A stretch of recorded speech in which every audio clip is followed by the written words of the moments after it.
Rogai por nós, Santa Mãe de Deus, para que seja. Amados, pega a tua Bíblia. Nós vamos abrir na primeira carta de São Pedro,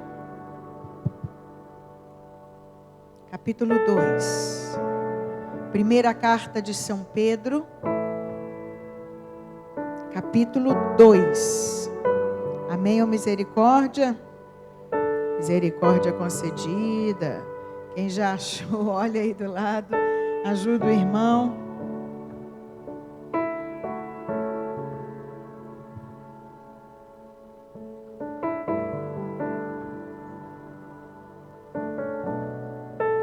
Primeira Pedro, capítulo 2, versículo 24.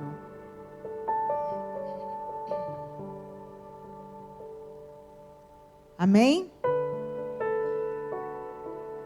Carregou nossos pecados em seu próprio corpo, sobre o lenho da cruz, a fim de que, mortos para os pecados, vivamos para a justiça.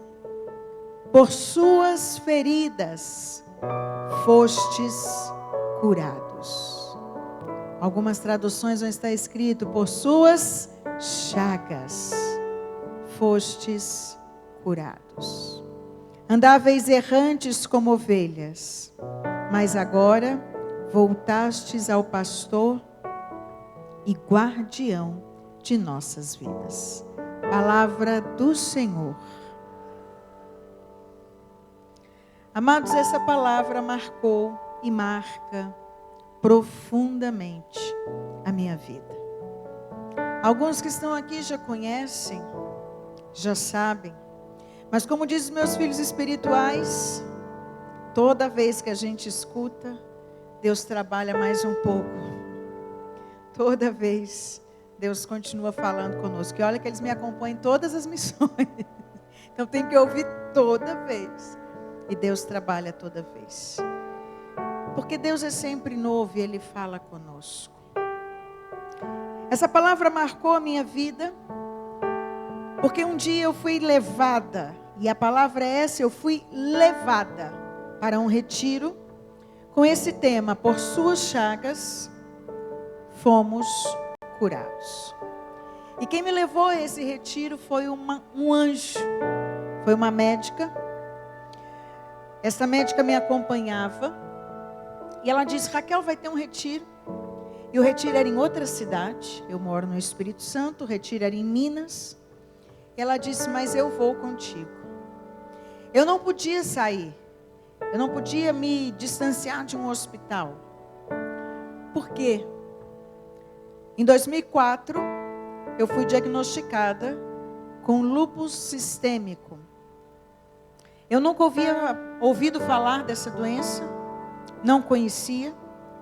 E a médica disse: Raquel, não pesquise nada na internet. Não queira saber, só obedeça. E assim eu fiz. Não pesquisei, não sabia o que era. Quando eu cheguei em casa, eu disse para essa médica, amiga minha, digo: olha, acabei de chegar do médico, graças a Deus descobriram que eu tenho lúpus sistêmico, ela disse. E a minha médica, que é amiga, disse: Deus me livre, você não tem isso não. Foi a hora que eu percebi que era sério. Eu disse: mas o que? Isso é sério? Ela disse: Raquel, vamos investigar mais. Não pode ser isso. E aí eu comecei a perceber. Eu fui levar a Eucaristia para os doentes. E aí quando eu dei a Eucaristia, eu desmaiei. E começou esse evento acontecendo na minha vida, que sem que eu entendesse, sem que eu percebesse, eu comecei a ter desmaios. Depois, comecei a ter sérias contraturas musculares, comecei a perder a força. Aí eu já não conseguia mais segurar um copo, já não conseguia segurar um microfone, já não conseguia pentear o cabelo. Comecei a perder habilidades simples, já não conseguia mais fazer. O que era estranho é que cada dia eu estava de um jeito. Um dia eu mexia o braço, outro dia eu não mexia mais. Um dia eu mexi uma perna, outro dia eu não mexia mais. Comecei a ter vários problemas de estômago, comecei a ter muitas dores, começaram a ter muitas feridas no nariz, na boca, em todo o trato digestivo. E isso começou a ser um terror para comer. Emagreci muito, fui pesar, pesei até 43 quilos. Então fiquei muito magra. E ali os médicos começaram a investigação. Foi de 2004 até 2006 para que saísse o diagnóstico. Foram 2 anos de muito sofrimento e cada dia uma coisa: rim, fígado, intestino, pâncreas. Até quando eu cheguei nessa médica em 2006, ela disse: eu suspeito que você tenha, mas para isso você ainda tem que fechar alguns sintomas, você ainda vai ter que piorar um pouquinho mais. E na hora eu pensei, ainda tem como piorar isso? Porque a angústia é terrível. Foram 2 anos para conseguir que alguém me dissesse exatamente o que eu tinha. E nessa você vai em um médico, outro médico, outro médico, outro médico, outro médico.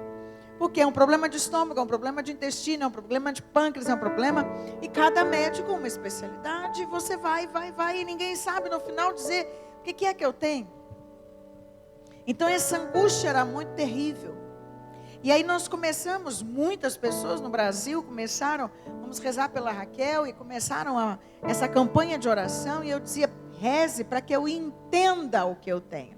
Muitos amigos de oração, Raquel, estamos rezando, reze para que eu entenda o que eu estou passando. E aqui eu já quero te dizer uma coisa, meu amado. Você é filho de Deus, sim? Você crê na presença dele na sua vida? Então escute isso para nunca mais esquecer.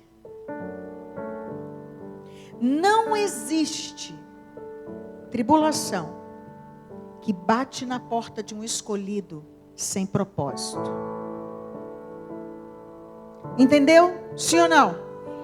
Isso encerra na nossa vida espiritual todo e qualquer pensamento. Por que isso está acontecendo comigo? Por que Deus permitiu? Eu mereço. É castigo. Entenda. Você é filho de Deus? Se você é filho, entenda. Deus não trabalha por meio de castigo. Se Deus trabalhasse por meio de castigo, Ele revidava um tapa bem bom na cara de Judas. Ou na de Pedro, porque mereciam. Mas não foi assim que Ele fez. O que Ele disse para Pedro? Pedro, tu me amas? Poderia ali ter virado uma briga, uma DR, e disse o que você fez comigo. Aonde é que você estava? Entendam de uma vez por todas, esse não é o nosso Deus. Isso é a lógica do mundo que tenta fazer com que a gente se rebele contra Deus. Repita comigo: meu Deus é um Deus de amor. O meu Deus é um Deus de presença. Ele está comigo. Mesmo que eu passe pelo vale de sombra da morte, nenhum mal eu temerei, porque Ele está comigo. Eu tinha certeza que essa enfermidade tinha propósito na minha vida. Não esqueça isso. Tudo aquilo que bate na porta da casa de um escolhido tem propósito. Por isso eu pedia, rezem para que eu entenda. Qual é o propósito de Deus com isso? Porque eu estava no momento mais feliz da minha vida. Para mim, era um sonho. Desde os meus 13 anos de idade, o meu sonho era ser missionária. O meu sonho era poder viajar o Brasil e o mundo dizendo o que Ele tinha feito na minha vida. E no momento, no ano, que o meu bispo diz agora, nós éramos comunidade de aliança, tínhamos a nossa casa, trabalhávamos, vivíamos em missão, mas o meu sonho era poder ser exclusiva da missão. E foi o ano que o meu bispo disse: Raquel, agora sim, podem alugar a casa, podem começar a comunidade de vida, comece, vai, pense, na alegria. Agora era de segunda a segunda. Aonde me chamassem, aonde eu podia ir. E aí começa. Às vezes Deus é contraditório, parece. Sim ou não? O nosso Deus, ele não anda na lógica do mundo. E é isso que precisamos entender. Por mais que pareça contraditório, Deus está agindo. Diga comigo, meu Deus está agindo. Independente das circunstâncias. Amados, por mais que eu estivesse no momento mais feliz, começou esse tormento. Eu cheguei a 44 quilos, comecei o tratamento. Em um mês eu fui para 84 quilos. Eu digo que eu não engordei, eu explodi. Porque em um mês... Você sair de 44 para 84 não é brinquedo, não. Eu fiquei totalmente deformada. As pessoas passavam na rua, estavam com os missionários. Eles perguntavam, e a Raquel, está bem? Eu estava do lado. As pessoas não me conheciam. Meu cabelo era totalmente cacheado. Perdi os cabelos. Mas adorei esse que nasceu. Ficou bom, não ficou? Adorei. Mas eu tinha um cabelo totalmente cacheado. Então fui perdendo os cabelos. Fui perdendo a visão. Fui perdendo a audição. Cheguei a pregar de cadeira de rodas. E é nesse momento que essa santa médica, ela passa e diz, vão comigo? Eu vou te levar para esse retiro. Quando eu cheguei, amados, meu Deus, era um padre, sentadinho numa cadeira, e ele dizia, há poder no sangue de Jesus. E ele disse, o tema do retiro era, por suas chagas somos curados. E ele disse, o sangue de Jesus é o mais poderoso remédio. Amados, essa frase ficou tão marcada na minha alma, porque eu já estava com 44 medicações por dia. Eu já fazia uso de morfina de 4 em 4 horas.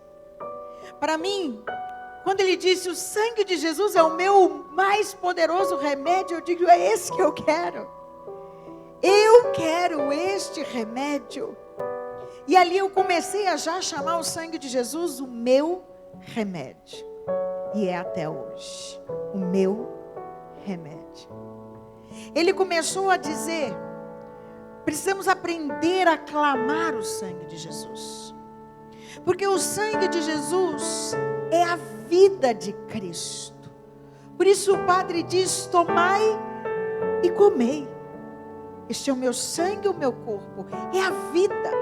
Quando você clama o sangue de Cristo, você está clamando que toda a vida de Cristo venha, seja derramada sobre você. E essas frases foram ficando fortes. Como eu tomava muita medicação, eu não conseguia me concentrar. Eu não conseguia rezar um Pai Nosso inteiro. Falava Pai Nosso que estás, eu não lembrava o que vinha depois. Não sei se você já passou por isso. Quando a gente toma essas medicações, às vezes fortes de dor, a gente não fica muito bom das ideias, né? Eu não lembrava, não conseguia rezar uma Ave Maria, não conseguia rezar um Pai Nosso. Então, para mim, a minha oração começaram a ser jaculatórias. Jesus, lava-me com teu sangue. Jesus, cura-me com teu sangue. Jesus, liberta-me com teu sangue. E ali aquele padre foi falando, e eu fui simplesmente me apaixonando com o sangue de Jesus. Eu fui clamando, a partir daquele retiro, o sangue de Jesus, com uma força que há anos, por mais que eu fosse de igreja, eu nunca tinha escutado ninguém falar sobre o sangue de Jesus. Ao final do retiro, quando fomos para a Santa Missa, o padre chamou uma mulher, ela estava sentada assim, para que ela fosse dar um testemunho. E essa mulher foi, subiu e disse, no ano anterior eu estava aqui. Eu estava no retiro e eu comecei a clamar o sangue de Jesus e fiz um propósito de ir à missa todos os dias. Eu tinha leucemia, ela dizendo, e a partir daquele dia eu comecei a ir para a fila da comunhão, fazendo uma oração. Jesus, troca o meu sangue contaminado pelo teu sangue puro. Jesus, troca o meu sangue contaminado pelo teu sangue puro. E até ela comungar, ela vinha rezando isso. E assim, passado o tempo do retiro, um mês depois chamaram ela para fazer o transplante. E ela foi, fez os exames do transplante. Os médicos ligaram, pediram que ela repetisse os exames.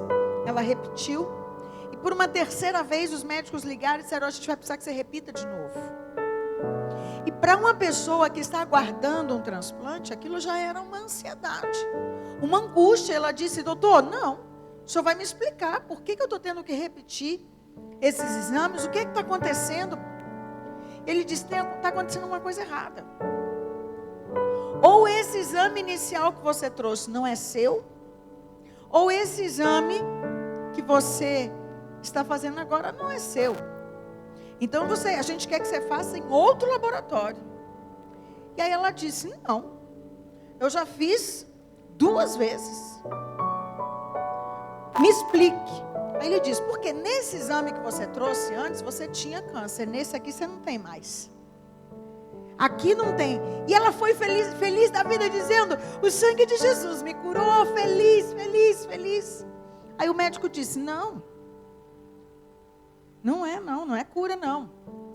Tem nada a ver. Ou esse exame não é seu, ou esse exame não é seu. Porque nesse exame aqui o seu tipo sanguíneo é O. E nesse aqui o tipo sanguíneo é AB.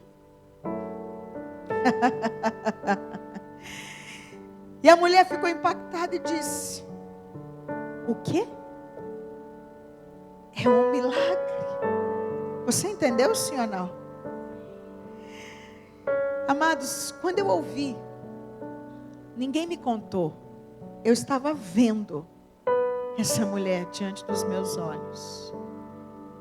Não é algo que eu li num livro.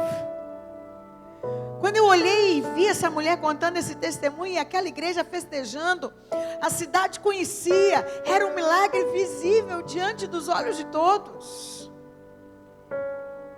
Aquilo me impactou. E eu assumi essa oração para a minha vida. Cheguei na minha comunidade e comecei a ensinar a todos da comunidade: temos que clamar o sangue de Jesus. E na hora das crises de dor, eles já se reuniam e começavam a clamar. À noite eram as piores horas. E eles começavam a clamar o sangue de Jesus, e as dores diminuíam. Começamos a clamar, e isso virou uma regra na nossa comunidade até hoje.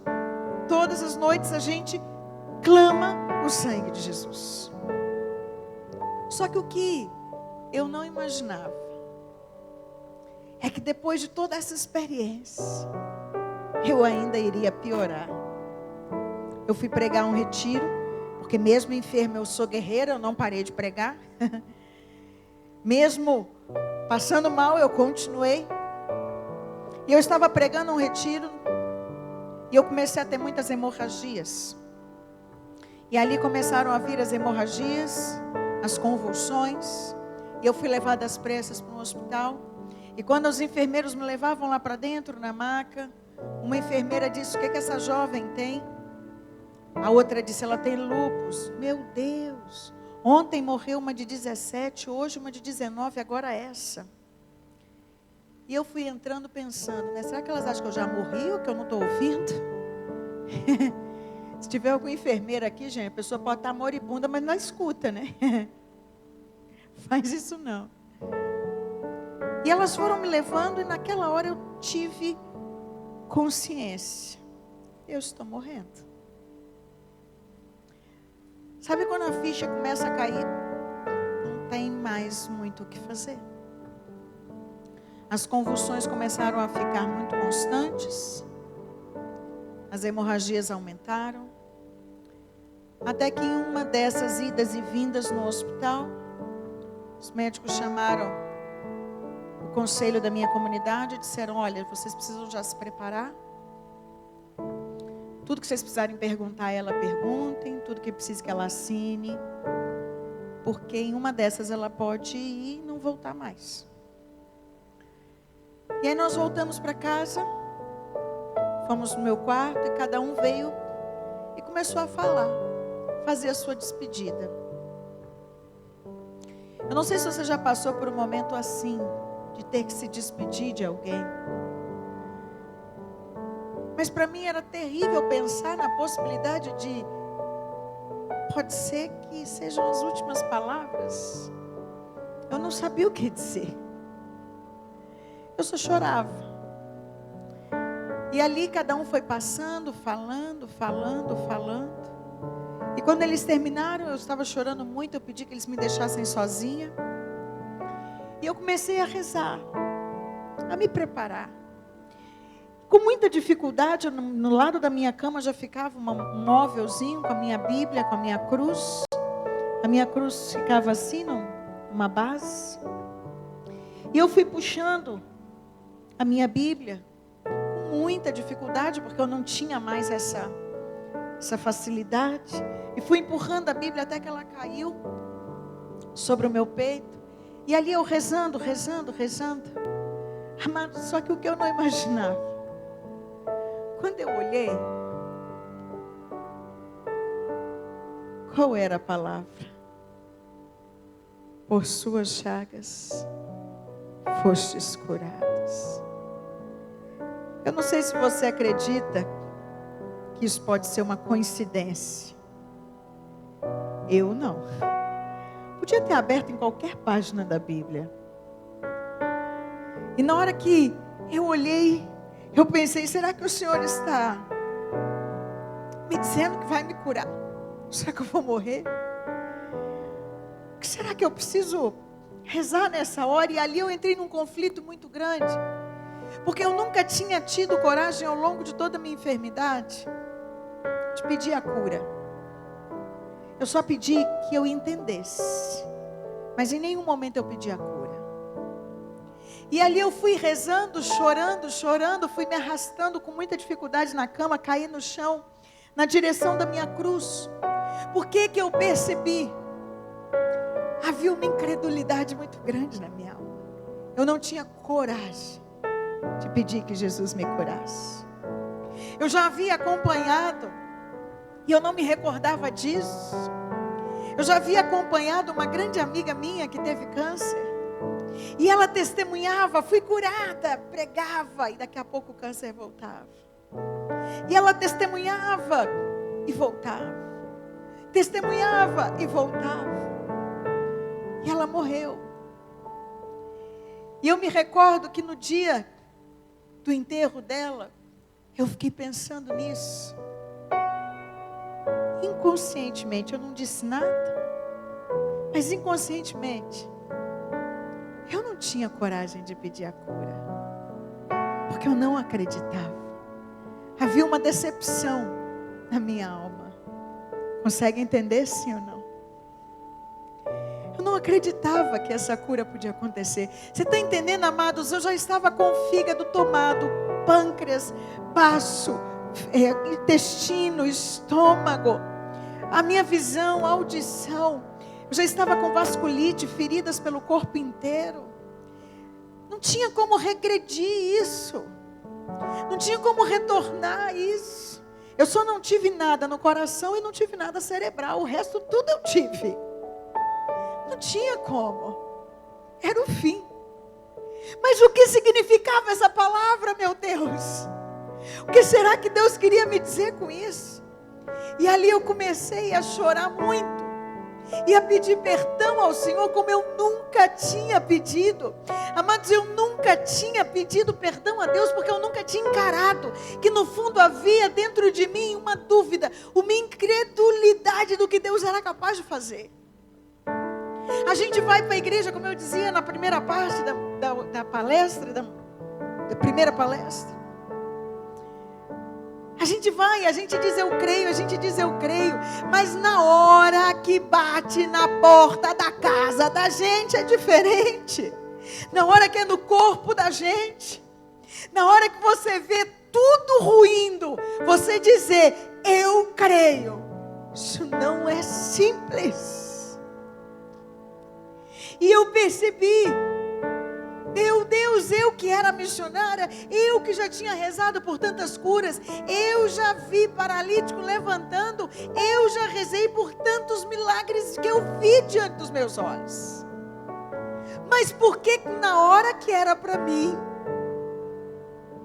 eu não acreditava?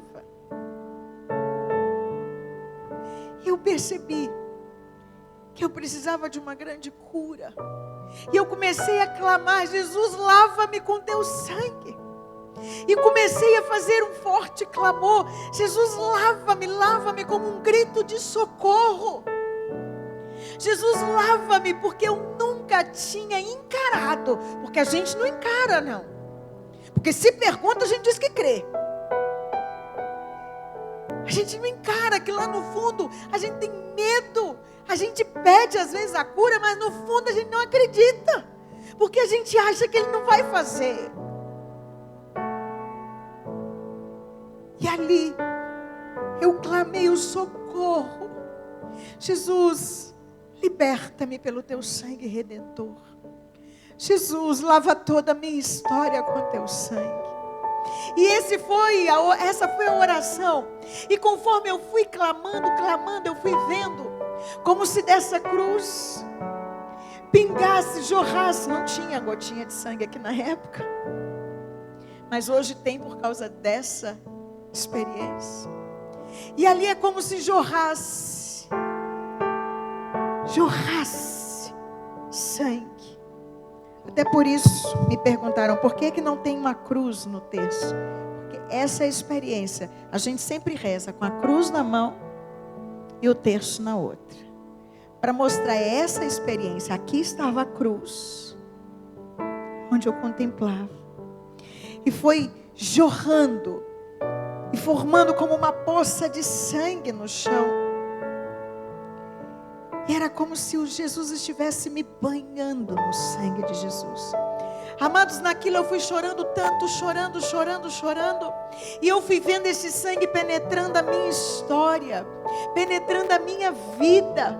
E eu nunca imaginei que a nossa história, ela tem o poder de nos marcar tanto.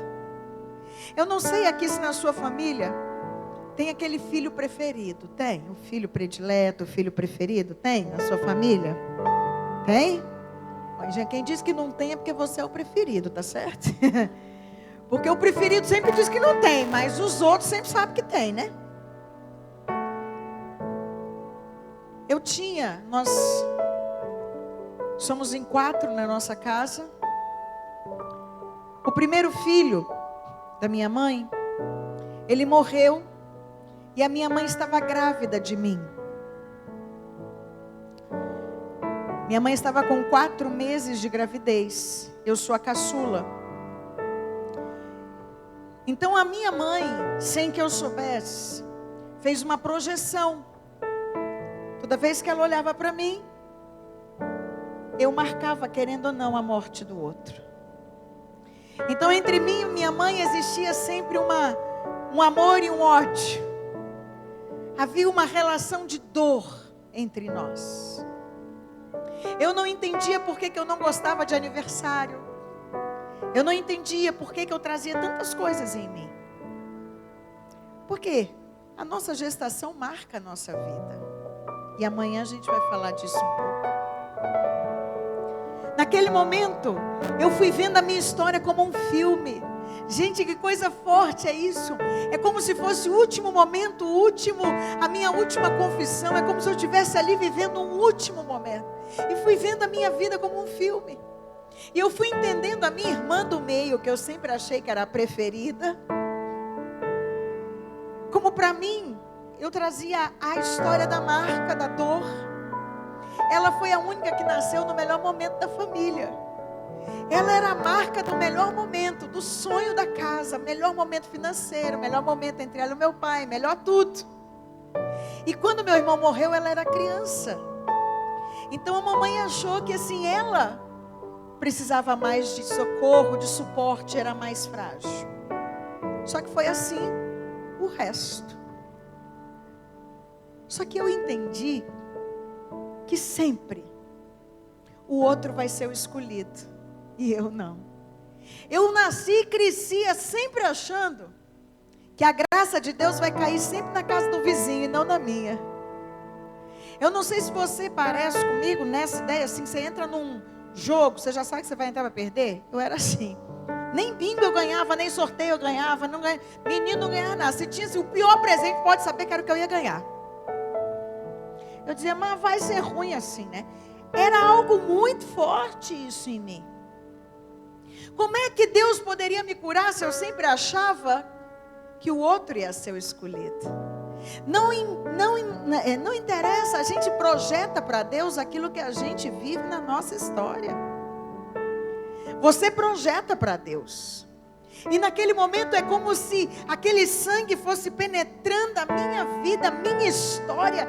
E há uma cura poderosa acontecendo. É como se Deus estivesse me mostrando a minha história por uma ótica que eu nunca tinha visto. E ali eu fui chorando. Fiz momento de perdão com a minha mãe. Fui rezando, chorando. Quem é pai e mãe aqui vai entender. Não tem quando a criança chora e dorme. De tanto que chorou. Porque eu já estava chorando quase a tarde inteira.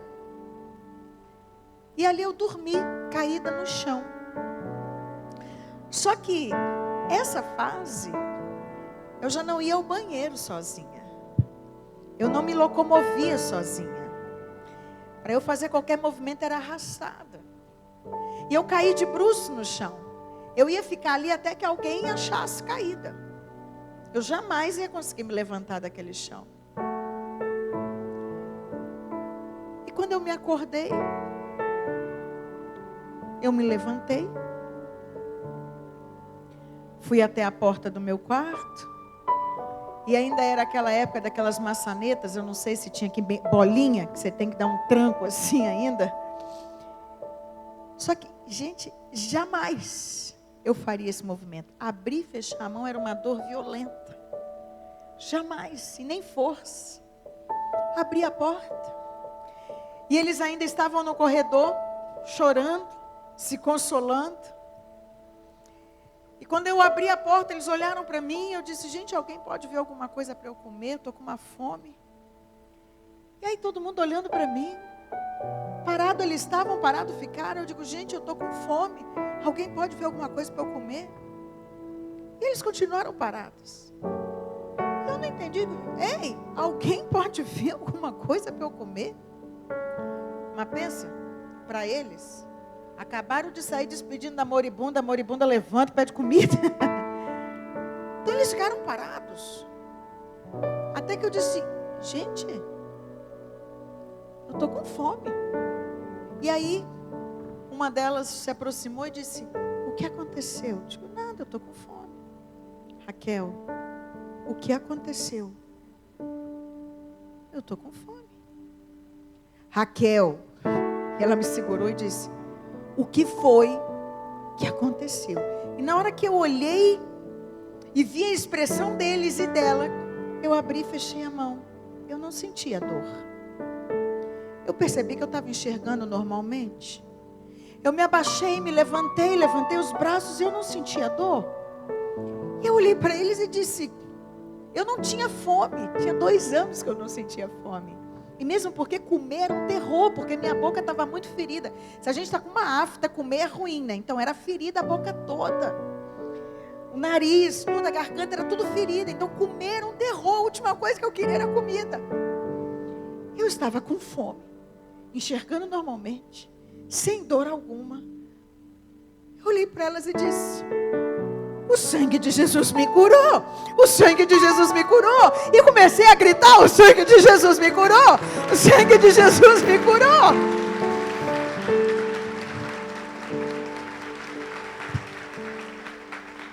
E ali a gente começou a fazer uma festa, ninguém entendendo nada, porque eu estava sozinha. E uma delas disse, vamos ligar para a médica. Eu digo, não, para a médica não.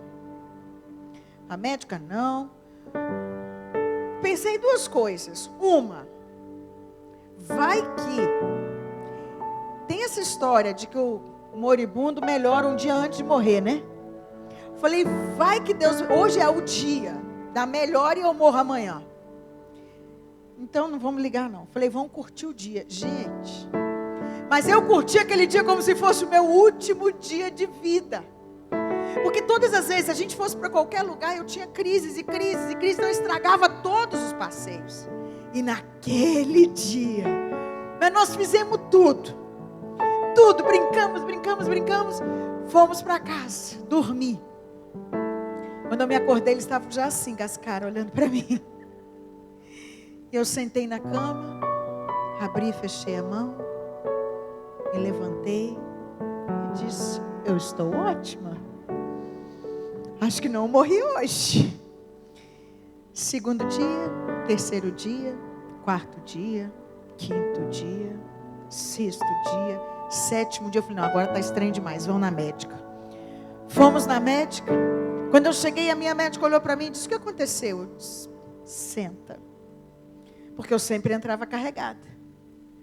E eu vim sozinha, andando, bem poderosa. Sentei. Contei para ela, ela disse, Raquel, lúpus entra em remissão. Eu disse, doutor, eu sei.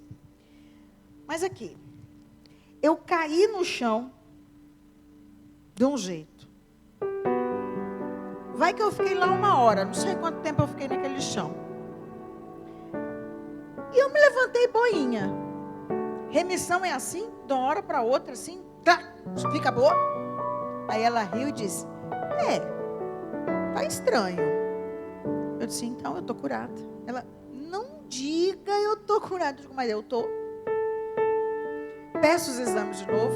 E aí foi uma luta até que ela aceitasse pedir os exames de novo. Fiz todas as biópsias de novo. Fiz todos os exames, e são muitos exames. E quando eu levei para ela, ela foi olhando. Ela disse, olha, olhando esses exames, eu não posso dizer nem que você teve lúpus. Mas eu quero te acompanhar. Não testemunhe por 7 anos. E eu fui acompanhada por médicos durante 7 anos. Eles foram investigando. De 3 em 3 meses, de 6 em 6 meses. Depois passaram de anual. Eu vivi normalmente e não testemunhava, mas as pessoas me viam na rua e disseram, o que aconteceu? Eu disse, rezei isso aqui, ó. Não disse nada. Mas quem me viu, sabia, algo tinha acontecido. Começamos então a rezar o terço do sangue de Jesus na nossa comunidade, ainda sem testemunhar. Até que chegou o grande dia, ela disse, sabe que dia é hoje? 23 de dezembro. Ela disse, não, hoje para você é Natal. Hoje completa o 7º ano, Raquel. E eu vou te dar teu atestado de cura, porque de verdade você foi curada pelo sangue de Jesus. Oh, glória! E esse ano nós estamos em festa, celebrando mais um ano de vitória pelo sangue de Jesus.